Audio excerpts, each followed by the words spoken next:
কংগ্ৰেছত এতিয়া নিৰ্বাচনৰ প্ৰাৰ্থিত্ব প্ৰত্যাশীসকলৰ মাজত টিকট কিনা বেচাৰ ঢৌ উঠিছে।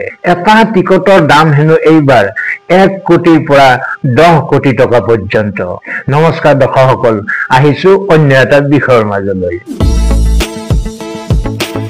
দলৰ ভিতৰতে পদবীক লৈ অথবা প্ৰাৰ্থিত্বক লৈ কংগ্ৰেছত যে ব্যাপক দুৰ্নীতি অনিয়ম হয় সেই কথা সৰ্বজনবিদিত। 26ৰ নিৰ্বাচনক লৈও ইতিমধ্যে আৰম্ভ হৈ গ'ল প্ৰাৰ্থিত্বক লৈ বৃহৎ অংকৰ ৰাজনীতি।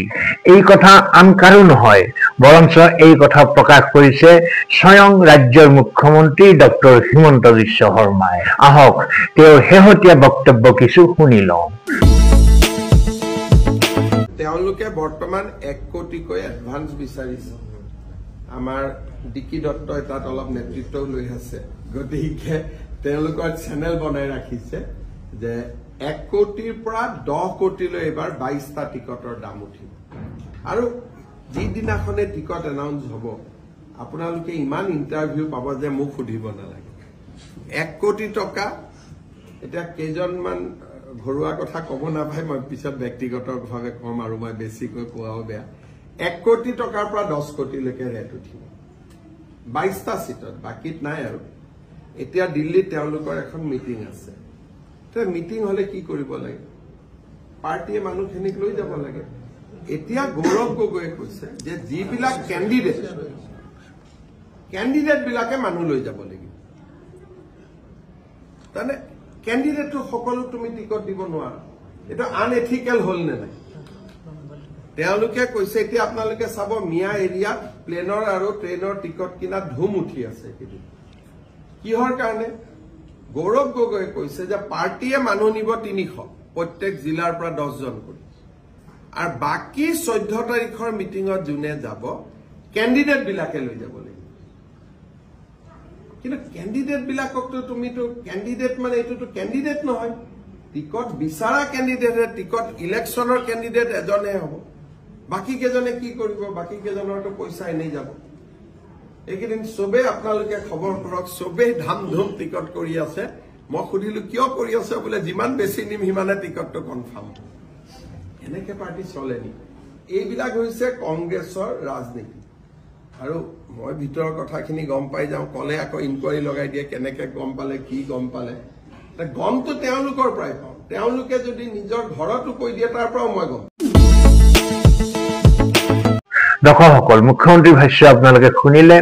মুখ্যমন্ত্ৰীয়ে নিশ্চয় কেতিয়াও শূন্যত গদা নুঘূৰাই। তেওঁ যি কয় দায়িত্ব সহকাৰে কয়। মুখ্যমন্ত্ৰী হিচাপে তেওঁৰ চৰ্চ থাকে বহুত। তদুপৰি এসময়ত দীৰ্ঘকাল নিজেই কংগ্ৰেছত আছিল বাবে দলটোৰ নাৰী নক্ষত্ৰ তেওঁ সকলো চিনি পায়। মুখ্যমন্ত্ৰী নালাগে, প্ৰতিটো নিৰ্বাচনৰ আগে আগে দলটোৰ মাজত হোৱা প্ৰাৰ্থিত্বকেন্দ্ৰিক সংঘাতৰ কথা সৰ্বজনবিদিত।